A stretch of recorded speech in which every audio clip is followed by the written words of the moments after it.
go. Great. How you doing? Well, I mean, probably like anybody else, it's a bit up and down, really, isn't it? Yeah, yeah, yeah, yeah. I mean, on the one hand, there's lots of silver linings that I'm lucky enough to be able to have, such Mm. as more time with my family and the weather most of the time, and the ability to connect with friends and having time to go for long walks and stuff like that. But then there's the devastation and complete loss of all work, income, being able to make music with colleagues, being able to connect with audiences in a meaningful way. You know, online is something, but it's not really ideal from so many points of view. So it is. I think it's fair to say it's a pretty gruesome time for many of us in the profession.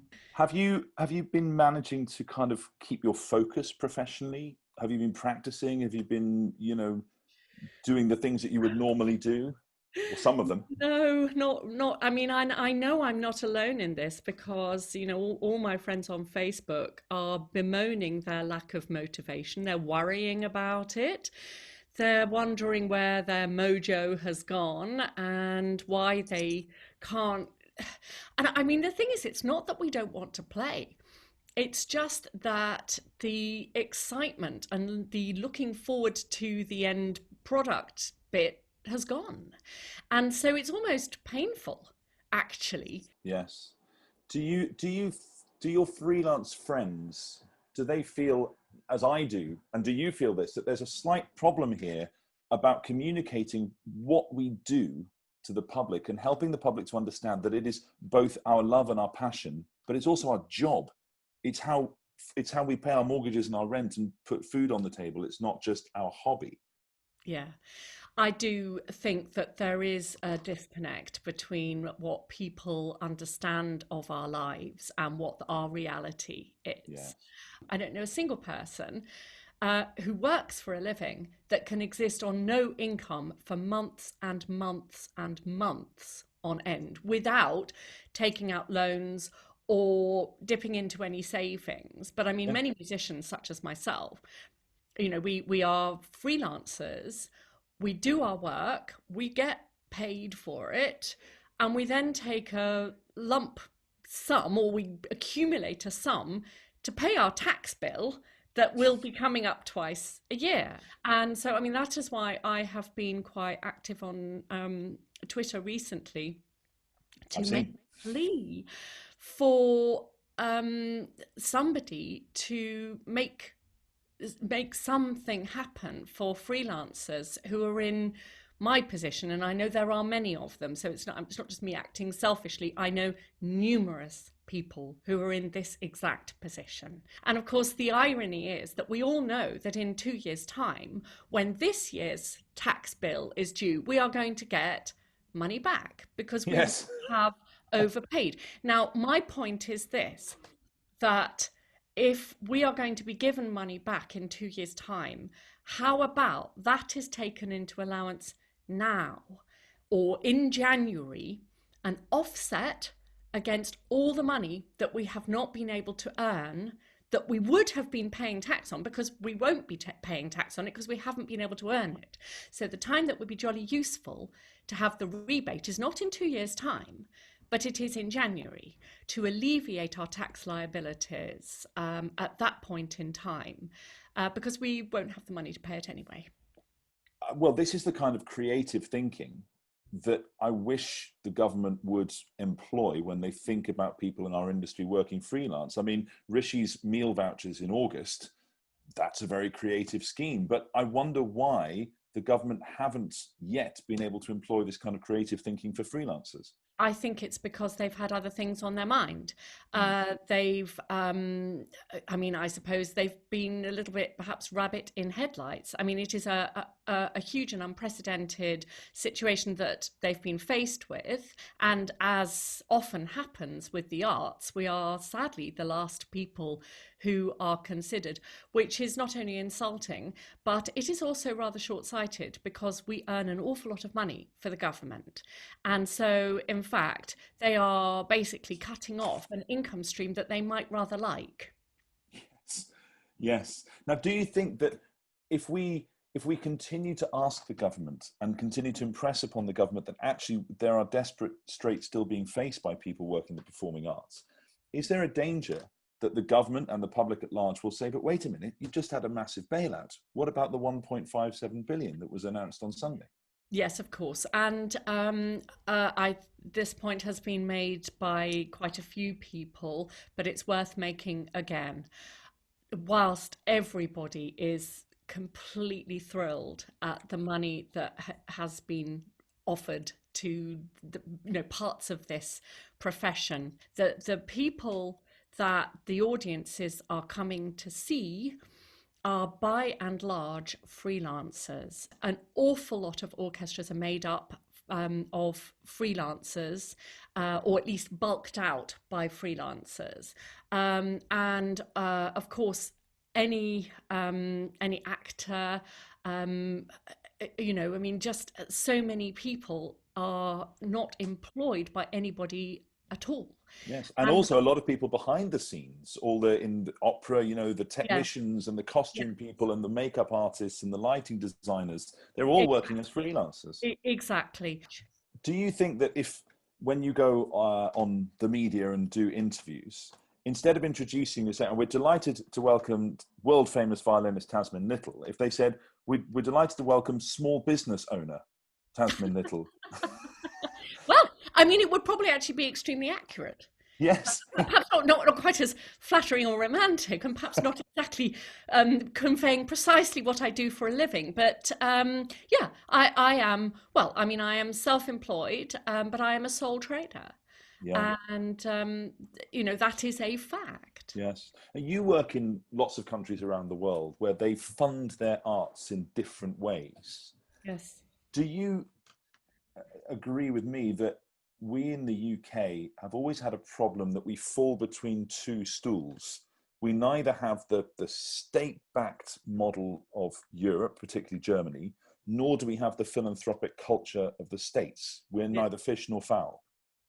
Yes, that is a problem. And certainly, from what I understand, there are precious few incentives for businesses to be philanthropic towards the arts. Mm, And it certainly would be helpful if those avenues were opened up, because there's no question that the arts need funding. Despite the fact they make money, you have to invest in order to get the opportunity to make this money for the government. But the government seems, I mean, of course, and here we are, a victim of our own success, that actually a lot of theatres and venues have been very creative in attaching small restaurants, bars, little spaces for exhibitions and stuff like that. So they have supported themselves marvelously. But now, of course, because every single thing has been cut off, they have nothing to fall back on, yes. and very few reserves. And of course, this is the problem. But I think there's a greater problem here as well, and it's the perception of what the arts give in terms of value. And I'm not just talking about value for money, I'm talking about value within our society. Because I mean, when you think about lockdown when it first happened, what did people do? They needed entertaining. What was the first thing they did? They found means to entertain themselves online. People were looking at, obviously television, but Netflix and iPlayer, and they're watching programs. Well, guess what? Programs are made by actors. Guess Yeah. what? Actors are freelancers. What about the music that goes behind these programs? What about, I mean, can you imagine any film at all without opening credits and some music going on in the background? Can you imagine a horror film without any sound, any scary music? Any of this is done by musicians, and guess what? They are all freelancers. So, I mean, if you just take any form of entertainment at all, apart from maybe going into an art gallery, so I mean, music is everywhere. And Yes. if you took it away and we had silence and nothing, music is a massive part of our lives in this country. It's just that people are so used to it being there that I they've know. forgotten what it's like not to have it, and they've forgotten how they value it. What about Absolutely. everybody's iPods, everybody using Spotify? What about Yes. if we just bin the whole lot and everybody take care of themselves in silence? I don't think they'd like that so much. Well, that was my fear, and it was the reason I started this last week, this one voice campaign, because I thought silence is coming. People aren't waking up to the fact that venues are not going to be able to open. Things are starting to shift, and there have been announcements in the last week, but still, I don't think venues are going to be able to open. How will, bigger, smaller venues, any live music venue be able to open economically?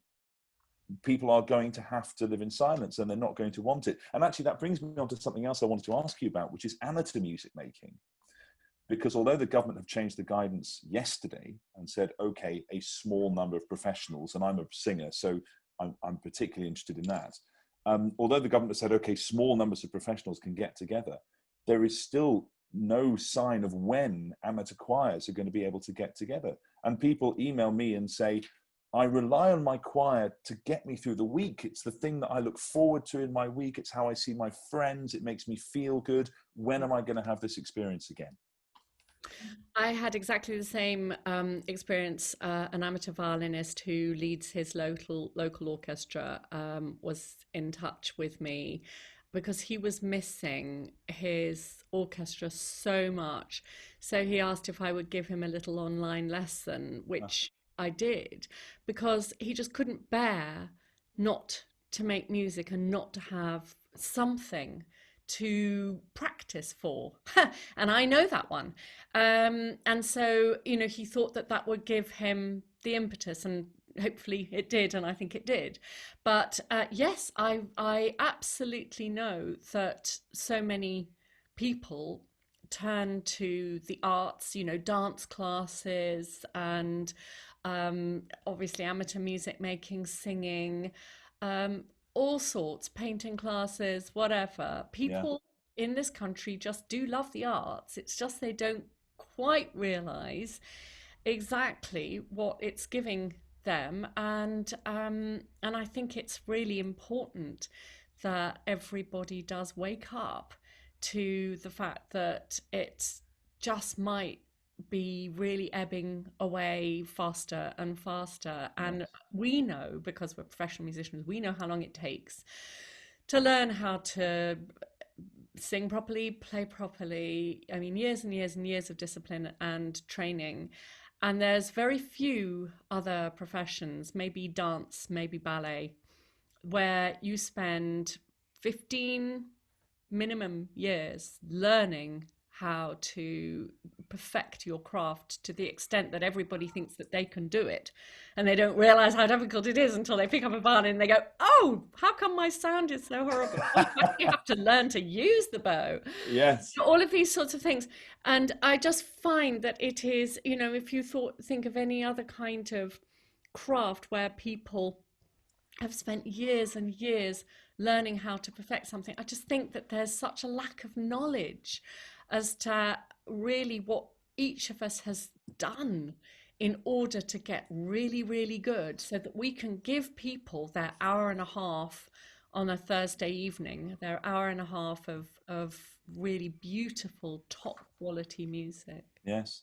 You studied at the Guildhall, I think, didn't you? Is that right? Yes, it is, yes. Yeah. Do you think there's going to be a problem for the conservatoires in this country, that young people will think, why would I spend all this money and all this time training for a career that at the moment doesn't look like it's going to exist? There's a knock-on effect everywhere, and I gather that about 30% of musicians are considering leaving the profession, maybe out of need or just because they've had enough.